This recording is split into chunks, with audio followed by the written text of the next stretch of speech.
మేధా సంపత్తి ఎక్కడున్నా వాడుకోవాలి అని చెప్పి మాట్లాడింది వాళ్ళ నాయకుడు కాదా? చంద్రబాబు నాయుడు పక్కలే చేరి చంద్రబాబు నాయుడుతో ఇవన్నీ చేయించింది వాళ్ళు కాదా? రాజశేఖర రెడ్డి గారు ప్రభుత్వంలో ఇప్పుడు లేచి ఎగురుతున్న ఆయన వార్డు మెంబర్ కాకపోయినా ఆ రాజశేఖర రెడ్డి గారే కదా మంత్రి చేసింది నిన్ను. పోతిరెడ్డిపాడు పొక్క పెద్దగా చేసినప్పుడు కడప జిల్లా ఇన్ఛార్జ్ మంత్రి ఎవరు అధ్యక్ష?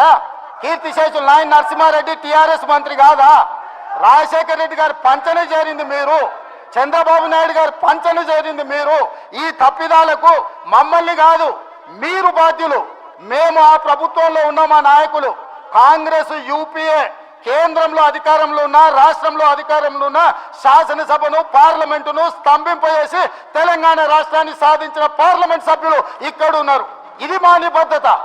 మీరు పదవుల కోసము పెదవులు మూసుకొని రాజశేఖర రెడ్డి మంత్రి పదవి ఇస్తే రాజశేఖర రెడ్డి దగ్గర ఊడిగం చేసింది మీరు. చంద్రబాబు నాయుడు గారు మంత్రి పదవులు ఇస్తే చంద్రబాబు నాయుడు గారి దగ్గర ఊడిగం చేసింది మీరు. మీరా మాకొచ్చి మా చిత్తశుద్ధిని ప్రశ్నించేది?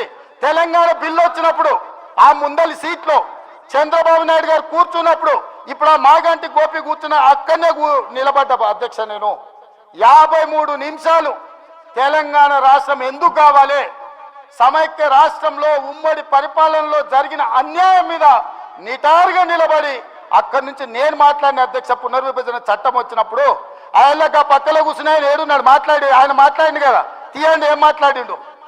నేను మాట్లాడింది తీయండి అధ్యక్ష. తెలుగుదేశంలో ఉన్న నేను తెలంగాణకు జరిగిన అన్యాయం మీద, ఎడారిగా మారి వలసలు పోతున్న పాలమూరు కష్టాల మీద, తట్ట పని పార పని మట్టి పని మీద నేను మాట్లాడిన అధ్యక్ష. వీళ్ళు మాట్లాడలే. నేను ఇవాళ సూటిగా సవాలు విసురుతున్న అధ్యక్ష. ఇవాళ మీ ఎదురుగా పార్లమెంట్లో రికార్డులు తీయండి.